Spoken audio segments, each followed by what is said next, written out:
शाबू एक बस्ती का गरीब गडरिया था। उसके पास एक लंबी खूबसूरत छड़ी थी जिससे वो बकरियों के रेंगों पर काबू पाने के साथ साथ उस छड़ी की मदद से दरख्तों के पत्ते भी झाड़ा करता था।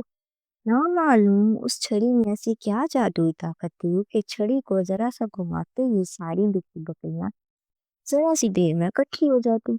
कोई दरिंदा अगर उनके आसपास मंडराई दिखाई देता तो छड़ी से इशारा करते ही वो दुम दबाकर भाग जाता।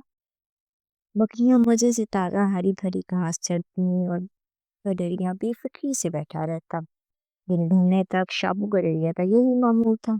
उस बस्ती में सबसे रईस आदमी बिन खलक था जो कई एकड़ जमीनों का मालिक था। उसके पास सैकड़ों की तादाद में गायें, भैंसें, भेड़ें और बकरियां मौजूद थीं जिन्हें एक बड़े अहाते के अंदर बाड़े में रखा गया था। उस बाड़े के साथ ही किलाबानों, चरागाहों और किसानों की झोंपड़ियां भी थी। ये झोंपड़ियां मिट्टी कारे से बनी हुई थी। इन खस्ताहाल झोंपड़ियों में से एक झोंपड़ी में शापू और एक दूसरे में चरवाहा सीनू रहता था। शापू बिन खलफ की बकरियों को उजरत पे चराया करता था। सुबह से शाम तक बकरियां चराने के एवज बिन खलफ इसे सिर्फ और सिर्फ एक सिक्का देता था। इस एक सिक्के से गरीब गडरिये की क्या खास जरूरत पूरी होती थी। दिन भर का थका मांदा लड़का सूखी सूखी खाकर शुक्र अदा करता और लंबी दान पर सो जाता। सुबह सवेरे बेदार होता, इबादत से फारिग होकर फिर से बस्ती के बाहर चरवाहों में बकरियां चराने निकल पड़ता। एक दिन शाम को शापू ने बकरियों को इकट्ठा करने के लिए अपनी छड़ी घुमाई, मगर ये क्या, बार बार छड़ी घुमाने पर भी बकरियों ने चलना नहीं छोड़ा था। शाबू सख्त परेशान हो गया। शाम का अंधेरा बढ़ता जा रहा था। उसे हर हाल में हमेशा की तरह वक्त पर बस्ती पहुंचना जरूरी था। क्योंकि बकरियों का मालिक बिन खलफ बहुत जालिम इंसान था। ये छड़ी शाबू के बाबा की यादगार थी। उसके बाबा नेक और नहायत इबादत गुजार बुजुर्ग थे।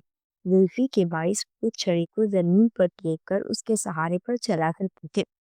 शाबू बाबा की वाहिद औलाद थी। वो भी अपने बाबा की तरह कनात पसंद और नेक लड़का था। बाबा की आखिरी निशानी में छड़ी बाकी रह गई थी। इस छड़ी से उसे बहुत लगाव था। उसने छड़ी को बहुत संभाल कर रखा हुआ था और ये छड़ी उसके बहुत काम भी आती थी। सीनू भी मुनखलफ की भेड़ें चलाने पर मामूर था। शाबू की बकरियां वक्त पर चरने जाती और वक्त पर ही वापस आ जाती। बकरियों की देखभाल, सफाई सुथराई और हिफाजत शाबू खुद करता था। उसकी कई बकरियां खूब मोटी और फरपा थीं।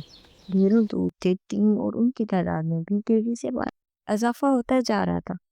वजह ये थी कि बिन खलफ शाबू से खुश था और वो अनकरीब उसे बकरियों की गले की जिम्मेदारी भी सौंपने का फैसला कर चुका था। चीनी चरवाहा जो शाबू का पड़ोसी भी था, वो शाबू से सख्त हसद करने लगा। वो एक गैर जिम्मेदार और लापरवाह चरवाहा था। उसे बस आराम से गर्ज थी। उसे किसी तौर पे शाबू की तरक्की पसंद न थी। वो मौका की तलाश में रहने लगा कि किसी तरह भी मालिक की नजरों में शाबू को गैर जिम्मेदार साबित करार दे दे। एक दिन सिंह को मौका मिल ही गया। उसने शाबू की छड़ी चुरा ली और उस जैसी दूसरी छड़ी रख ली। हसद के मारे उसने असली छड़ी के टुकड़े करके घने जंगल के बीचों बीच दबा दिए। सुबह सवेरे जब शाबू भेड़ बकरियों को हंकाते हुए जंगल की तरफ चल पड़ा, मगर ये छड़ी घुमाने के बावजूद बकरियां काबू में नहीं आ रही थी। शाबू उनके पीछे भाग भाग कर पागल हुए जा रहा था और हाँफने लगा। उसे इस छड़ी से कितना आराम और सहूलत थी। उसने दुख से एक साथ आग भरी और टूटे कदमों के साथ बस्ती की तरफ चल पड़ा, जहां बिन खलफ उस कयामत का शिद्दत से मुंतजर था। चीनू ने शाबू को देखते ही बिन खलफ कहा, मालिक, शाबू आ गया। मामूल के मुताबिक बकरियों की गिनती की गई तो बकरियां कम थी। बिन खलफ गुस्से से आग बबूला होते हुए बोला, गैर जिम्मेदारी की हद हो गई। मैंने तुम पर अंधा एतमाद करके बड़ी इज्जती की। सीनू सही कहता था। बाबू सर झुकाए चुपचाप खड़ा रहा। इस बात बिन खलफ ने सजा के तौर पर शाबू को खाने पीने के लिए कुछ भी नहीं दिया था। बेचारा शाबू भूखा प्यासा ही सो गया। सुबह होते ही बिन खलफ ने कोठरी में आकर उसे जगाया और बोला, एहसान फरामोश लड़के, मैंने तुम्हें मुफ्त में पालने के लिए नहीं रखा, रोज एक सिक्का देता हूँ।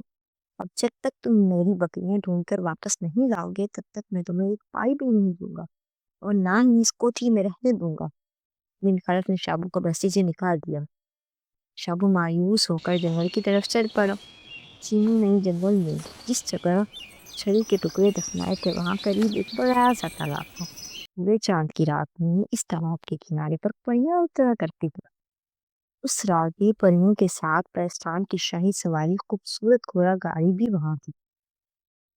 گاڑی میں جتا ہوا گھوڑا تالاب کے آس پاس اڑتی ہوئی پاس مزے سے چل رہا تھا کہ اچانک گھوڑا بتک کر اچھلا۔ شابو درخت کی اوٹ میں چھپ کر پریوں کو دیکھ کر حیران ہو رہا تھا۔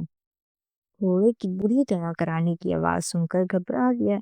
پریوں کے ساتھ ان کا رکھوالا جن بھی وہاں موجود تھا۔ اس کی تیز ناک نے آدم کی بو سونگھ لی تھی۔ جن نے پیچھے سے جا کر شابو کو پکڑ لیا اور ملکہ پری کے سامنے پیش کر دیا۔ شابو ڈرپوک نہ تھا، اس نے کوئی جرم بھی نہ کیا تھا۔ گھوڑے کے زخمی سنگ دیکھ کر پریاں پریشان ہو گئی تھی کیونکہ خون مسلسل جاری تھا۔ اس کے سامنے کوئی چیز پھنسی ہوئی تھی۔ شاہی استبل میں گھوڑے کی دیکھ بھال میں معمور جن نے معائنہ کرتے ہوئے کہا گھوڑے کے سنگ میں کوئی چیز پھنس گئی ہے۔ پتہ کرنے پر معلوم ہوا کہ وہ کانٹا نہیں بلکہ کوئی ٹوٹی چھڑی کا بڑا سالا پھلا ٹکڑا تھا۔ شابو اپنی چھڑی کو اچھی طرح پہچانتا تھا۔ یہ دیکھ کر اچھل پڑا اور بے اختیار بولا، آہ میری پیاری چھڑی تم یہاں۔ ساری پریاں شابو کو غصے سے گھورنے لگی۔ رکھوالا جن آگے بڑھا اور بولا، گستاخ، تم نے ہماری ملکہ کے گھوڑے کو جان بوجھ کے زخمی کیا ہے۔ شابو نے بے خوفی سے کہا، آپ کو غلط فہمی ہوئی ہے، میری چھڑی تو صحیح سالم تھی، کل کوٹھی میں غائب ہو گئی تھی اور اب یہاں اس حالت میں ملی ہے۔ شابو کی بے خوف لہری دیکھ کر لگا کہ وہ سچ بول رہا ہے۔ رکھوالے جن کو چھان بین کے لیے انسان کے روپ میں بستی بھیجا گیا۔ معلوم ہوا کہ یہ کارستانی سینو کی ہے۔ اس نے شابو کو مالک کی نظروں میں گرانے کے لیے چھڑی کے ٹکڑے کر کے جنگل میں دفنا دیے۔ ملکہ پری کے حکم پر رکھوالا جن سینو کو اٹھا لایا۔ سینو ملکہ پری کے قدموں میں پڑا تھا۔ اسے اپنا جرم قبول کرنے میں ایک لمحہ بھی نہ لگا۔ ملکہ پری نے شابو کی چھڑی توڑنے اور اسے پریشان کرنے اور مالک سے پٹوانے کے جرم میں سینو کو سخت سزا سنا کر پرستان کی قید خانے میں قید کرنے کا حکم دیا اور شابو کو اس کی چھڑی کے بدلے میں ایک نئی خوبصورت چھڑی دی جو چاندی کو سونا بنا دیتی تھی۔ بن خلف کو جب اصل بات معلوم ہوئی تو وہ ناٹی ہوا۔ اس نے شابو کو اپنی تمام زیور کا نگراں بنا دیا اور ایک عمدہ مکان اسے دے دیا۔ اب اس چھڑی کو کوئی بھی نہیں چرا سکتا تھا۔ وہ بھی اسے چرانے کی کوشش کرتا وہ پتھر کو ہو جاتا، جسے شابو بھی اصل شکل میں لا سکتا تھا۔